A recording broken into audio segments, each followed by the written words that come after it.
It's a Small World attraction is honoring all the children around the world, and it's done through a child's eyes. So all people can remember what it was like to be a child. The New York Exposition of 1964 is the greatest World's Fair of all time. For the 1964 World's Fair, Walt was approached by Pepsi-Cola to do an exhibit for the fair for them.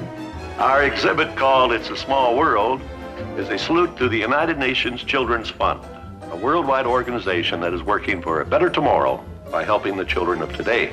He had worked with Mary Blair on many of the animated film, and so he brought her aboard because he thought she had that style. Will you tell her what you're doing here, Mary? We start this way, making a preliminary sketch. So he brought her from the studio over to come aboard and design It's a Small World in her style. Mary thought that this could look something like some kids would sit down at a table and the teacher would throw down cotton balls and paper doilies and pipe cleaners and make their version, their model basically, of what the world is through their eyes. It's a world of laughter, a world. As with any attraction, the song and the audio in the attraction is one of the most important things. It's what really gives you that emotional connection to an attraction. And so Walt knew that he needed to get a very special song, something that really connected with that child's story that we're trying to tell here. Well, Bob and I actually were staff songwriters at the studio. We were the lucky recipients of the assignment to come up with a little theme song for this ride, this wonderful experience. And so Walt said, remember, it's about the children of the world. When Walt heard it, in his classic way, he said, well, that'll work.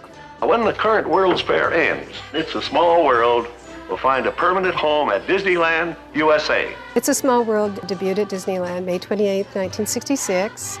And it was a wonderful ceremony where Walt brought children from all over the world dressed in their native costume. And in fact, they brought little vials of water from all of their different countries and poured them into the flume.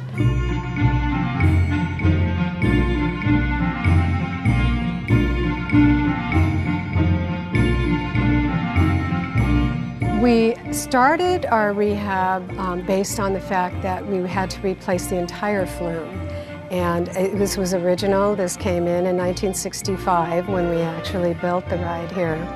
And it was out of metal and it was fatigued. So it was time to put in a new flume. When we took Small World down for the rehab, we tried to take every opportunity we could to try to enhance it and make it better and refresh a lot of the stuff that was there before. All the original dolls are still here. They've of course been spruced up, and the costuming department just does a fabulous job of cleaning up and freshening and ironing and sewing back together all the costumes. These were the original dolls were hanging from the ceiling, the balloon kids. The buttons, these were original, just cleaned up and re-glued. And the bow ties new. Imagineering and Disneyland management are really strong on bringing something new to an attraction. Today I'm doing last-minute adjustments, and we're using things like pipe cleaners, jewels, and color and sparkle that kind of makes it fit in with the whole Small World theme. We tried to choose our very special classics, the ones that will live on for years and years. And we chose dolls that actually fit in lands that already existed in Small World. So you have a Cinderella in France, and Alice in Wonderland in England, and a Mulan in China. And each doll is dressed in their story character, but very much in a Mary Blair style. Right now we're in the Spirit of America scene where we have 7 new dolls. There's 3 dolls that are reflective of North American children, 1 cowboy, 3 Native American dolls, and Woody, Jessie, and Bullseye toys. I'm really glad that we were able to represent North America. It's great to be a part of.